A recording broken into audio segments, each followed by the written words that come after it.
Salut, c'est Clémence. Un petit mot avant de commencer, pour vous rappeler que ce podcast s'adresse aux apprenants de niveau B1 et plus. Bonne écoute! Revue de presse de la semaine du 30 au 5 janvier 2025. Politique.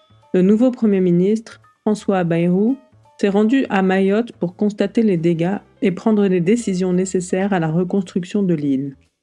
Mayotte est un département français situé entre Madagascar et le Mozambique, qui a été dévasté par l'ouragan Chido le 14 décembre dernier.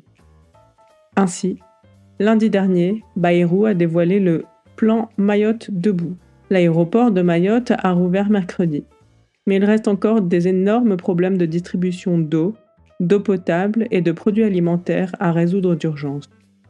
S'ensuivra ensuite des travaux pour le rétablissement des réseaux de communication et le nettoyage des routes et des déchets. Les témoignages des habitants de Mayotte dénoncent l'inefficacité et l'insuffisance des aides de l'État. La population est en colère et inquiète. La saison des pluies n'a pas fini et les risques d'épidémie sont de plus en plus élevés.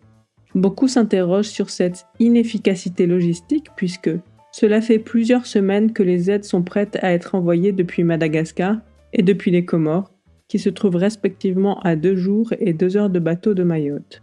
Mais ces aides sont bloquées puisque le gouvernement n'a pas encore donné son autorisation à l'aide internationale. Cybersécurité. Des hackers pro-russes ont mis hors service plusieurs sites web administratifs de plusieurs grandes villes françaises. On compte parmi elles Nantes, Bordeaux, Le Havre, Montpellier, Marseille.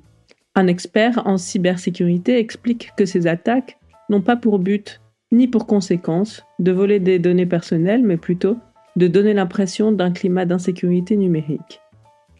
À ce propos, je me permets de faire une petite parenthèse ici, en vous rappelant de changer régulièrement vos mots de passe, surtout si vous utilisez le même à travers les plateformes. C'est chiant, mais ça évite de gros problèmes.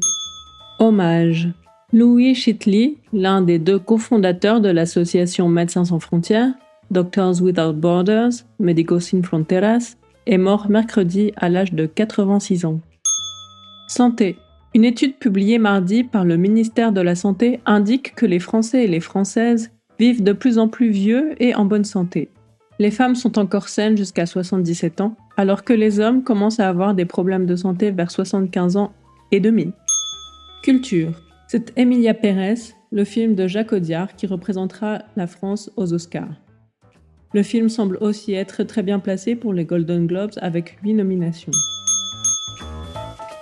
Et c'est ainsi que se conclut la première revue de presse de l'année. Et oui, c'est moi à nouveau, un dernier petit message pour vous dire de ne pas oublier qu'il y a plus de contenu sur Parlez-vous français, la newsletter, et sur Instagram.